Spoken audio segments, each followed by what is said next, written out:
Y'all welcome. We have good news. The rule of law and law enforcement are alive and well in South Carolina. The General Law Subcommittee, chaired by Mr. Bannister, just this morning passed out to the House the legislation that would deny state funds to sanctuary cities. As y'all know, under state law, we have state and federal law in this area. Federal law describes what an illegal alien is, what a visitor is, and you have visas and cards and so forth that have to meet certain federal requirements.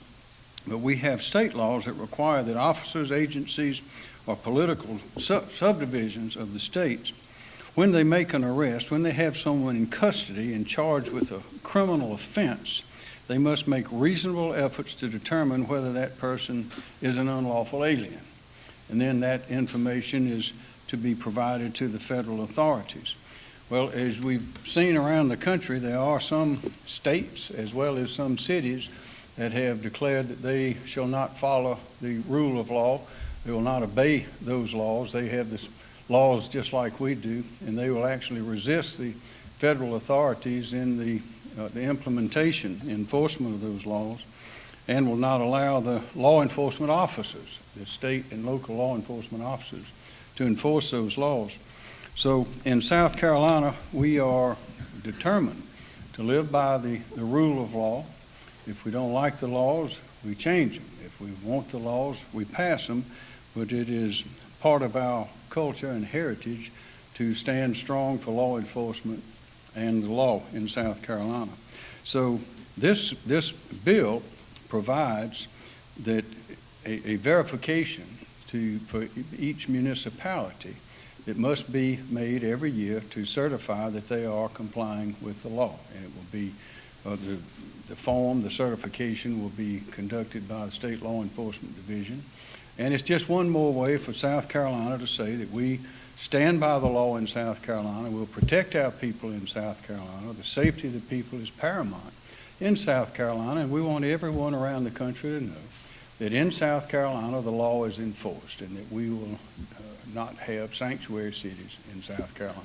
Mr. Bannister, if you please. Oh, with me are Jason Elliott, a member of the House, Dennis Moss, member of the House, Bruce Bannister, as I mentioned, as chairman, and John McCraven is also instrumental in this, and he is upstairs in the House at this moment, or he would be with us. Yes, sir.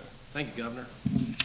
So there are a lot of people in the General Assembly, especially in the House of Representatives, from both parties who are tired of government waiting until there's a crisis to act. We've got a long history of that with the pension fund, the opioid crisis, school funding, roads, you name it. The way government has run in the past has been to wait until something is a huge problem and then rush in and try to fix something that's almost unfixable. So we are very happy to partner with the governor and let him take the lead on addressing something that we see is a crisis in other states, and coming to the table and putting sort of common sense safeguards in place to make sure South Carolina never has to deal with these problems in our state. And we'll continue to work to pass this bill, and I'm happy to take any questions about the bill or the process. Any questions?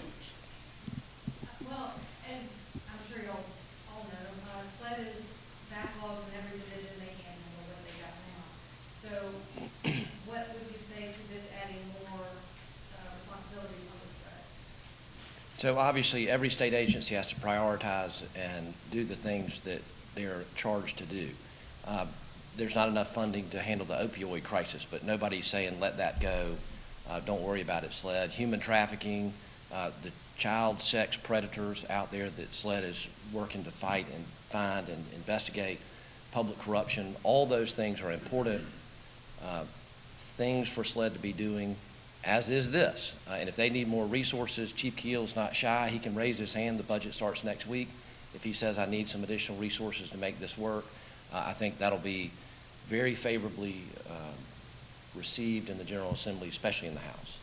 And in addition to that, if we were to have a sanctuary city or to gain a reputation as a sanctuary state or a place having sanctuaries for aliens or for other kinds of criminal actors, what would that do? What the relaxation of one law begets relaxation of others. It turns into a reputation where the laws are not enforced.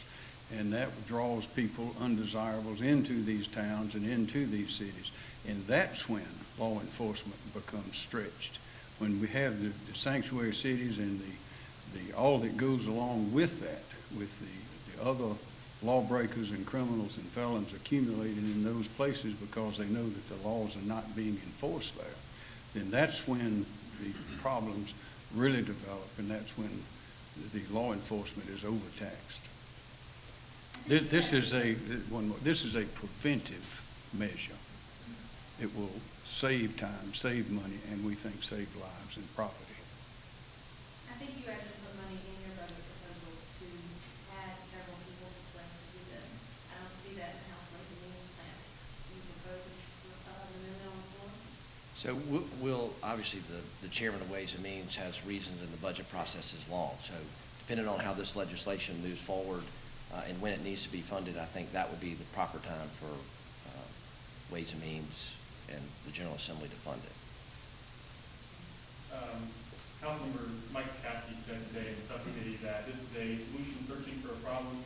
This is the sort of political bill that is designed to pander for the purpose of campaigns. Obviously, we're in 2018. How do you respond to that? That's the same thing they're saying in Oakland and other places. But that's not true. This is a law enforcement measure. South Carolinians believe in law enforcement. They believe in the rule of law. And we are not going to allow our reputation as a place to live, to grow, raise children, and conduct business to be sullied by the congregation of people who are breaking the law. We're just not going to do it. This is a rule of law and a law enforcement matter. I know you said it's a preventative measure, but what was the risk of us having immigrant cities, or sanctuary cities here in South Carolina that spurred you to do this? Say it again. Since you're saying it's a preventative measure, what was the risk that spurred you to do this for sanctuary cities in South Carolina? Well, we have seen it around the country. We've seen it other places, and we've seen the turmoil that it's brought with it.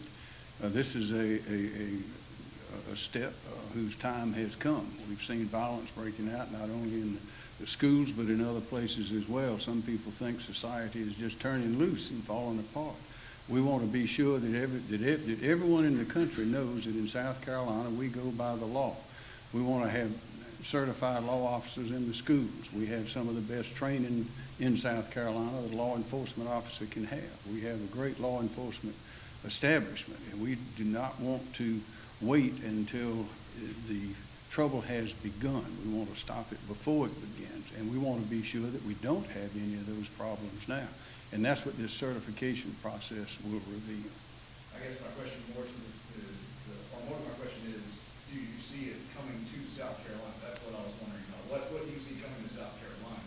Not just looking around the country. Who would have ever thought we'd have school shootings in South Carolina? Who would have ever thought we'd have someone walk into the Mother Emanuel Church and shoot all those people? Who would have ever thought? We know this is a law enforcement matter that is causing harm and danger all around the country, and we don't want to have it here, and we want to say so loud and clear so it doesn't get a foothold, doesn't begin. We want it to be clear that in South Carolina we believe in peace, we believe in safety, and we believe in law enforcement and the rule of law.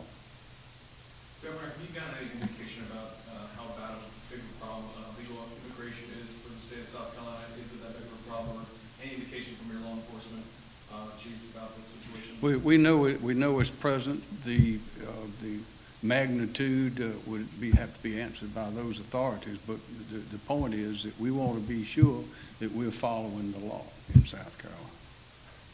Have you got any feedback on the proposal from Chief Mark Keel or any other law enforcement about it? Everyone I've talked to is very positive about it.